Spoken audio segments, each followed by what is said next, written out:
जय Hind and hello guys, स्वागत है आपका आपके अपने YouTube चैनल ज्ञानदेह होस्ट में। और इस वीडियो में मैं आपको बताने वाला हूं SSC MTS online form 2024 last date update के बारे में, और साथ ही साथ आपको बताया जाएगा कि कैसे आप इस फॉर्म को भरेंगे। और गाइस यहां पर जो आपके सामने लास्ट डेट नज़दीक आने पर प्रॉब्लम आती है, उन प्रॉब्लम का क्या सोल्यूशन है वो भी आपको बताया जाएगा, जिसमें कि मेनली फ़ोटो साइन अपलोड करने में इशू आता है, साइन में बहुत सारे इशू आ रहे हैं, तो वो सभी आपको सोल्यूशन इस वीडियो के अंदर दिए जाएंगे। तो चलिए शुरू करते हैं गाइज। अभी जिस टाइम में इस वीडियो को रिकॉर्ड कर रहा हूं, मैं आपको दिखा दूं कि क्या वक्त हुआ है। अभी आज की डेट यहां पर है 25 जुलाई 2024 और शाम के 7:43 हुए हैं। अभी तक यहां पर लास्ट डेट आगे बढ़ेगी या फिर नहीं बढ़ेगी उसके बारे में कोई भी अपडेट नहीं आया है। और जो आपकी लास्ट डेट है इस फॉर्म को भरने की, वो आपकी 31 जुलाई 2024 है। रिसेंटली SSC CGL के फॉर्म भी भरे जा रहे थे और उसकी जो लास्ट डेट है वो 24 जुलाई थी, और फिर 24 जुलाई में ही उसको बढ़ा करके 27 जुलाई 2024 किया है। तो अगर कोई ऐसा अपडेट आता है कि आपकी MTS की डेट आगे बढ़ती है 31 जुलाई से, तो आपको टाइम आने पर पता चल जाएगा। पर अभी के लिए आप ये मान करके चलिए कि आपकी 31 जुलाई ही लास्ट डेट है, और ये भरोसे में मत रहिए, ये किसी अन्य डाउट में मत रहिए कि आपकी डेट आगे बढ़ेगी। आप जितना जल्दी हो सके इस फॉर्म को भर ले, क्योंकि लास्ट डेट नज़दीक आते ही वेबसाइट का सर्वर डाउन हो जाता है। तो अभी आप क्या करेंगे, वीडियो के डिस्क्रिप्शन में जो लिंक दिया वो आप ओपन करेंगे। सभी जानकारी चेक करने के बाद में जो आपको फोटो अपलोड करने में प्रॉब्लम आ रही है, साइन अपलोड करने में प्रॉब्लम आ रही है, तो उसके लिए मैंने अलग से वीडियो बनाई हुई है। ये वीडियो वॉच करके आप समझ लीजिएगा कि कैसे आपको आपका साइन अपलोड करना है, क्या उसका डायमेंशन रखना है, पूरी जानकारी आपको यहाँ पर दी गई है। और फिर भी आपसे कहूँगा कि अगर ना हो आपका साइन अपलोड, तो आपको रात में 2 से 3 बजे के बीच में ट्राई करना है। उस समय वेबसाइट का सर्वर काफ़ी सही रहेगा और आपके सामने कोई ऐसा टेक्निकल एरर नहीं आएगा। तो अभी अप्लाई करने के लिए क्या करेंगे, आप अप्लाई ऑनलाइन लिंक ओपन करेंगे, SSC की ऑफिशियल वेबसाइट पर आ जाएंगे।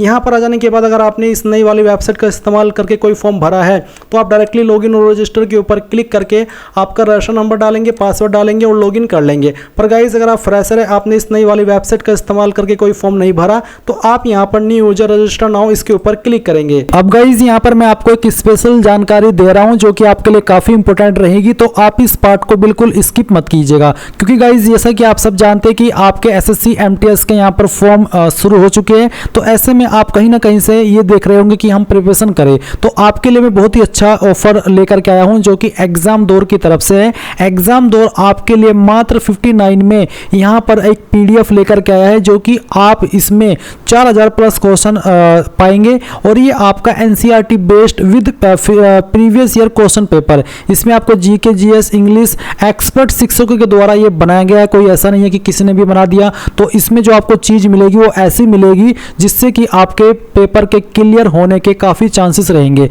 इसमें आपको 1 लाइनर फॉर्मेट में प्लस ऑप्शनल ये भी मिलेगा, एंड इसमें 70.3.5% तक की छूट आपको दी जा रही है। तो इस ऑफर का जरूर लाभ उठाइए। मैंने आपको एक वीडियो का डिस्क्रिप्शन में लिंक दिया है, ये लिंक आप जैसे ही ओपन करेंगे तो आपके सामने ये वाला इंटरफेस आएगा। इसमें आपको इंडेक्स में बहुत ही अच्छे से जानकारी दी है। इसमें MTS 2023 एंड 2022 में पूछे गए वर्तमान एग्जाम पैटर्न और 2024 के नए सिलेबस पर आधारित GK GS के 2500 और इंग्लिश के 2100 प्लस क्वेश्चन है, जो मोस्ट इंपोर्टेंट सिलेक्टेड क्वेश्चन है 2024 परीक्षा के लिए, जिन्हें इस PDF में शामिल किया गया है। तो गाइज इस ऑफर का बिल्कुल लाभ उठाइए, बहुत ही अच्छा ऑफर है आपके लिए। आप यहां पर अगर कोई एक्स्ट्रा हेल्प चाहिए, इस नंबर के ऊपर कांटेक्ट कर सकते हैं, और उसको बाय करने के लिए आपको बाय नाउ पर क्लिक करना है। अब यहां पर गाइज आपको आपकी बिलिंग डिटेल देनी है, जहां पर first name, last name, phone number, email address और एक पासवर्ड बना लेंगे, ताकि अगर फ्यूचर में आप एग्जाम दौर से कोई भी PDF ले, आप इसका इस्तेमाल करके अपना लॉगिन करके कोई भी जो प्रोडक्ट है वो परचेज कर सके। अब आप यहाँ पर आइए, इसके ऊपर टिक कीजिए और प्लेस ऑर्डर के ऊपर क्लिक करके आप किसी भी ऑनलाइन माध्यम का इस्तेमाल करके आपका ये जो पेमेंट है 59 का वो कर सकते हैं। तो गाइज जल्दी से जाइए और इस ऑफर का लाभ उठाइए, क्योंकि ये आपके लिए बहुत ही काम की चीज रहेगी। तो जाइए और परचेज कर लीजिए। इसके ऊपर क्लिक करने के बाद में आपके सामने यहाँ पर राशन का इस तरह का प्रोसेस आएगा कि आप इन फेज के अंदर अपने राशन को कंप्लीट करेंगे। तो आप यहाँ पर कंटिन्यू के ऊपर क्लिक कीजिए। इसके बाद में सबसे पहला सवाल है कि क्या आपके पास आधार कार्ड है, अगर हाँ तो यस करिए, और फिर यहाँ पर आधार कार्ड का नंबर डाल करके उसको दोबारा डाल करके वेरीफाई कर दीजिए। अगर नहीं है तो नो करके आप यहाँ पर 2 पॉइंट में कोई एक अन्य ID सेलेक्ट कर ले और उसका नंबर यहाँ पर डाल दे। फिर आपको 3 पॉइंट में आपका नाम एंटर करना है।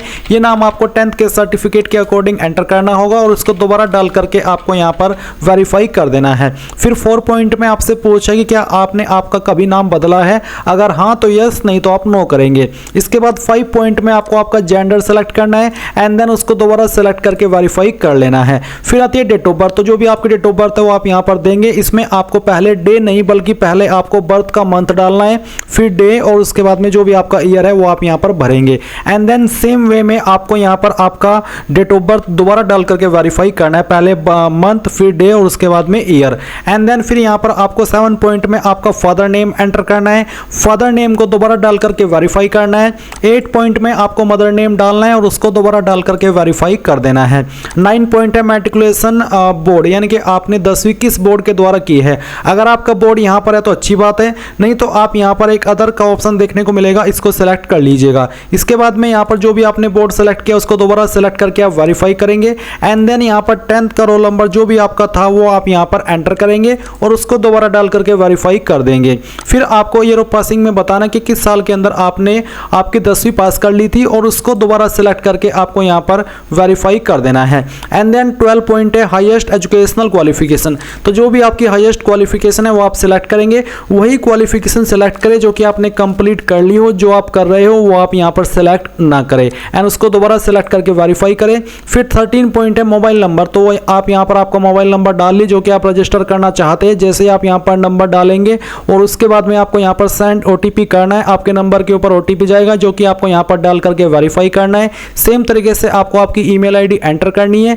यहाँ पर फिर आपको सेंड ओटीपी करके आपके ईमेल के ऊपर ओटीपी सेंड करना है और वो ओटीपी यहाँ पर डाल करके आपको वैलिडेट कर देना है। जैसे आपका यहाँ पर ओटीपी वैलिडेशन हो जाए तो फिर आप सेव एंड नेक्स्ट के ऊपर क्लिक करेंगे एंड देन गाइज आप यहाँ पर देखेंगे success personal detail submitted successfully. अब आपको यहाँ से ओके करना है और ओके करने के बाद में आपको आपका रजिस्टर नंबर मिल चुका है। ये नंबर आपको नोट कर लेना है क्योंकि ये आपको फ्यूचर में बहुत काम आएगा एसएससी का कोई भी फॉर्म भरने के लिए। तो अब आपको यहाँ पर क्या करना है, आपको कंटिन्यू के ऊपर क्लिक करना है। अब गाइज यहाँ पर आपके सामने कुछ ऐसा इंटरफेस आएगा, तो आपको यहाँ पर आपका रजिस्टर नंबर डालना है जो कि अभी आपको मिला है और फिर आपको यहाँ पर आपका पासवर्ड ईमेल के माध्यम से सेंड कर दिया है, वो पासवर्ड आप यहाँ पर डालेंगे एंड उसके बाद में जो कैप्चा कोड आपको दिखाई दे रहा है आपके डिस्प्ले के ऊपर वो आप यहाँ पर डालिएगा एंड देन साइन इन के ऊपर क्लिक कीजिएगा। इसके बाद में यहाँ पर आपको बोला है please set a new password, तो आपको यहाँ पर एक नया पासवर्ड बनाना है, बट पहले आप यहाँ पर आपका ओल्ड पासवर्ड डालें जो कि अभी आपको ईमेल के माध्यम से मिला एंड देन फिर आप एक न्यू पासवर्ड बनाएंगे जिसमें कि आपको यहाँ पर एक इंग्लिश का कैपिटल लेटर कम से कम एक, स्मॉल लेटर कम से कम एक, ज़्यादा कितने भी रख सकते हैं, एक नंबर और कोई एक स्पेशल कैरेक्टर। एग्जाम्पल मैं आपको यहाँ पर देख करके दिखाता हूँ, आप देख लीजिए। कुछ इस तरह का पासवर्ड आप बना लीजिएगा जिसमें कि इंग्लिश का कैपिटल लेटर भी है, स्मॉल लेटर भी है, स्पेशल कैरेक्टर भी है और डिजिट भी है। तो ये पासवर्ड बनाने के बाद में आप उसको दोबारा यहाँ पर डाल करके वेरीफाई कर दीजिए। फिर आपको यहाँ पर एक सिक्योरिटी क्वेश्चन सेलेक्ट कर लेना है एंड उसका आंसर आपको आपकी मर्जी के अकॉर्डिंग यहाँ पर दे देना है और फिर सेकंड सिक्योरिटी क्वेश्चन आपको सेलेक्ट करना है और फिर उसका जो आंसर है वो भी आपको यहाँ पर डाल देना है एंड उसके बाद गाइज आप सेव एंड नेक्स्ट के ऊपर क्लिक करेंगे। अब आप यहाँ पर देख सकते हैं आपका पासवर्ड सक्सेसफुली क्रिएट हो चुका है। अब आप यहाँ से ओके कीजिए और ओके करने के बाद में आपको यहाँ पर आपके रजिस्टर नंबर एंड जो आपने पासवर्ड बनाया है उसका इस्तेमाल करके कैप्चा कोड डालना है और लॉगिन के ऊपर क्लिक करना है। इसके बाद आप यहाँ पर देखेंगे एडिशनल डिटेल, तो आपको यहाँ पर पहले आपकी कैटेगरी सेलेक्ट करनी है, SC ST OBC या फिर जनरल, तो जो भी है वो आप यहाँ पर सेलेक्ट कर लीजिए। फिर आपकी कैटेगरी दोबारा सेलेक्ट करके वेरीफाई कर लें एंड देन आप यहाँ पर नेशनलिटी के अंदर सिटीजन ऑफ इंडिया सेलेक्ट कर लेंगे। विजिबल आइडेंटिफिकेशन मार्क्स, आपकी बॉडी के ऊपर वो निशान जिससे आपकी बॉडी की पहचान होती है, तो उस मार्क के बारे में आप यहाँ पर लिख देंगे। अगर नहीं है कोई मार्क तो आप नो मार्क लिख दीजिएगा। अगर आप विकलांग है तो आप इस वाले 5 पॉइंट में यस करेंगे, नहीं तो आपको नो करना है। फिर 6 पॉइंट में आपका जो परमानेंट एड्रेस है वो आपको यहाँ पर इस बॉक्स में लिखना है और जो आपकी स्टेट है वो यहाँ से सेलेक्ट कर लेनी है, फिर डिस्ट्रिक्ट सेलेक्ट कर लेनी है और उसके बाद में जो आपका पिन कोड है वो भी आपको यहाँ पर डाल देना है एंड देन अगर आपका प्रेजेंट और परमानेंट एड्रेस एक है, अलग अलग नहीं है, तो आप यहाँ पर यस कर देंगे और इसके बाद में आपको सेव एंड नेक्स्ट के ऊपर क्लिक करना है। अब ये जानकारी भी आपकी सेव हो जाएगी। अब आपको यहाँ पर ओके करना है और ओके करने के बाद में आपके सामने डिक्लेरेशन है तो आप यहाँ पर टिक कीजिए और इसके बाद में अगर आपने जो भी जानकारी भरी उनको चेक करना चाहते हैं तो आप यहाँ पर प्रीव्यू OTR इसके ऊपर क्लिक करके सभी जानकारी को चेक कर लें और जब आपको लगे कि सभी जानकारी सही है तो वो भी आप यहाँ से डिक्लेयर के ऊपर क्लिक करके इस OTR को सबमिट कर देंगे। नहीं तो आप यहाँ से प्रिंट लेना चाहे तो आप वो भी ले सकते हैं एंड देन फिर आप डिक्लेयर के ऊपर क्लिक कर दीजिए। इसके ऊपर क्लिक करने के बाद देखेंगे डिक्लेरेशन सबमिटेड सक्सेसफुली।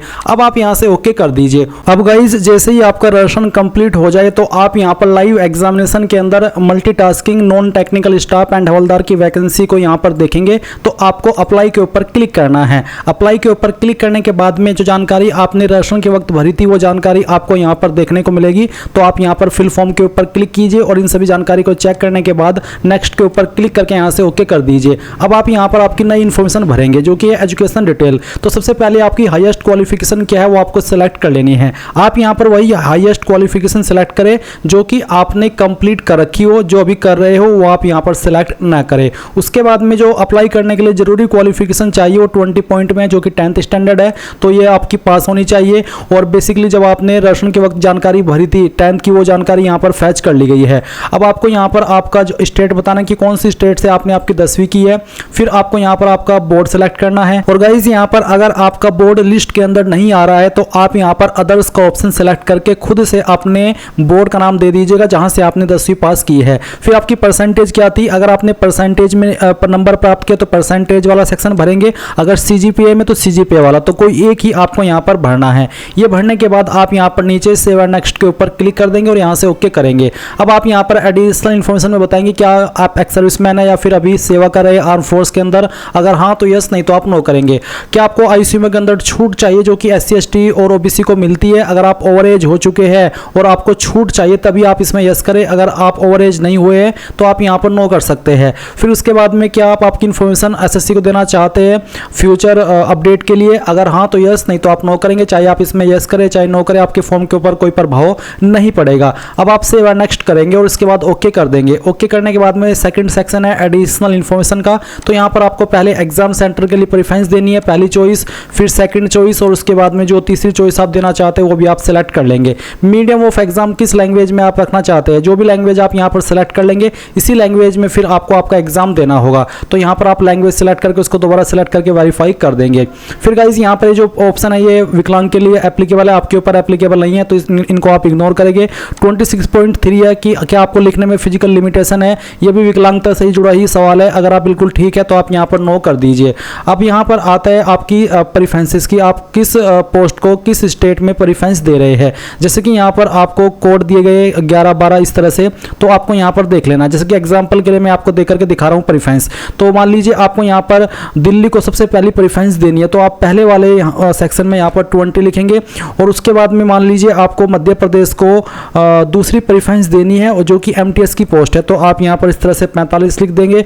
और इसी प्रकार से मान लीजिए आपको अगली प्रेफरेंस देनी है हवलदार की पोस्ट को, तो आप यहाँ पर इसका जो कोड है 66 वो लिखेंगे। तो इस तरह से आप यहाँ पर ये प्रेफरेंसेस देंगे। आपको जितनी स्टेट को प्रेफरेंस देनी है वो आप यहाँ पर दे सकते हैं, चाहे सभी को। और अगर आपको किसी 3-4 स्टेट को ही प्रेफरेंस देनी है तो उसके बाद में अगर आप कॉलम में X लिख देंगे तो फिर आपको बाकी प्रेफरेंस देने की आवश्यकता नहीं है। यानी कि ये है कि आपको जितनी देनी है दे दीजिए, बाकी में X लिख दीजिए कि हाँ मैं सिर्फ इन्हीं में चाहता हूँ कि इन्हीं में मुझे मौका मिले अगर मेरा सिलेक्शन होता है। अब उसके बाद आप सेव एंड नेक्स्ट कर देंगे। प्रेफरेंसेस को लेकर के एक बाद में वीडियो स्पेशल आ जाएगी ताकि आपको और अच्छे से समझ में आ सके। अब आप ओके करेंगे। ओके करने के बाद में यहाँ पर आपको आपका लाइव फोटो अपलोड करना है और इसमें अच्छे से बोला है कि आपको लुक स्ट्रेट देखना है, face is fully inside the red rectangular area, और आपको कैप नहीं पहननी है, मास्क नहीं लगाना है, चश्मा नहीं पहनना है। और इसके बाद यहाँ पर आप ऐप के थ्रू भी अपना जो फोटो है लाइव वो अपलोड कर सकते हैं। फिर आता है आपका जो एक सिग्नेचर का साइज सिग्नेचर है वो, तो इसमें आपको यहाँ पर आपका सिग्नेचर अपलोड करना है। फॉर्मेट JPEG या फिर JPG का चलेगा। डायमेंशन 6.0 सेंटीमीटर बोला है, पर इसमें इशू आता है। मैं आपको यहाँ पर सिग्नेचर अपलोड करके दिखाता हूँ। अगर आपको सिग्नेचर अपलोड करने में कोई इशू आ रहा है तो आप कमेंट के माध्यम से बताइएगा और फिर मैं आपके लिए एक स्पेशल वीडियो बना दूंगा जिसको वॉच करके आप सिग्नेचर कैसे आपको बनाना है, किस तरह से बनाना है वो जान सके। तो मैंने सिग्नेचर सेलेक्ट किया, आप देख सकते हैं सिग्नेचर अपलोडेड सक्सेसफुली। और उसके बाद अब मैं यहाँ पर सेव एंड नेक्स्ट कर देता हूँ। देन गाइज आप यहाँ पर देखेंगे photo and signature saved successfully. अब आप ओके करेंगे और ओके करने के बाद में एक बार फिर से आपके फॉर्म का प्रीव्यू आएगा और जैसे ही आप यहाँ पर ये प्रीव्यू चेक करने के बाद में फॉर्म को सबमिट कर देंगे तो आपका फॉर्म सबमिट हो जाएगा। जो कैंडिडेट SC ST और ऑल कैटेगरी फीमेल से इस फॉर्म को भर रहे हैं उनके लिए कोई फीस नहीं है, वो डायरेक्टली अपने फॉर्म का फाइनल प्रिंट आउट ले पाएंगे। और जनरल OBC के लिए फीस है, तो पहले वो फीस को जमा करेंगे और उसके बाद वो अपने फॉर्म का फाइनल प्रिंट आउट ले पाएंगे। तो इस तरह से गाइज आप लोग SSC MTS and havildar online form 2024 को भरेंगे। Thanks for watching. जय हिंद।